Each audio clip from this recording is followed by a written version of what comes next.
സഹനത്തിന്റെ മരക്കുരിശേന്തി തളർന്ന സഹോദരങ്ങൾക്ക് സൗഹാർദ്ദത്തിന്റെ തെളിനീര് നൽകി Cheraman Juma Masjid. Malabar entrance coaching centre, ലക്ഷ്യപ്രാപ്തിയിലേക്കുള്ള ശരിയായ മാർഗം.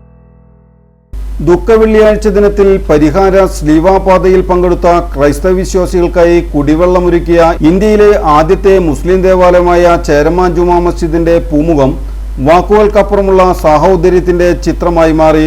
കോട്ടപ്പുറം സെന്റ് മൈക്കിൾസ് കത്തീഡ്രലിൽ നിന്നും ആരംഭിച്ച കുരിശിന്റെ വഴി ചേരമാൻ പള്ളി പരിസരത്തെത്തിയപ്പോൾ മഹല്ല് ചീഫ് ഇമാം ഡോക്ടർ സലീം നദ്വി, മഹല്ല് പ്രസിഡന്റ് NA റഫീഖ് എന്നിവരുടെ നേതൃത്വത്തിൽ മഹല്ല് കമ്മിറ്റി അംഗങ്ങളും വിശ്വാസികളും സ്വീകരിച്ചു.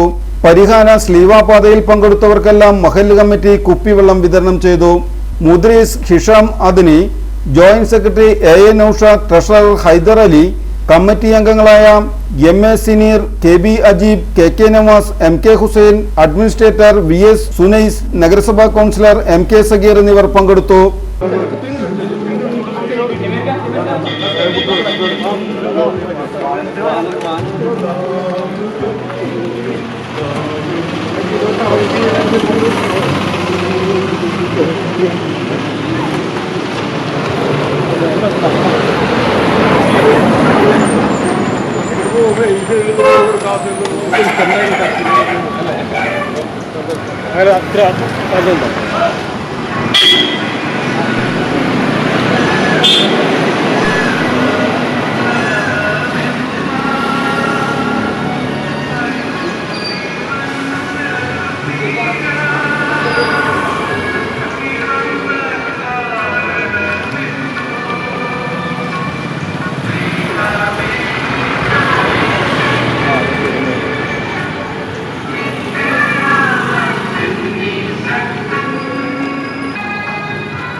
Hello.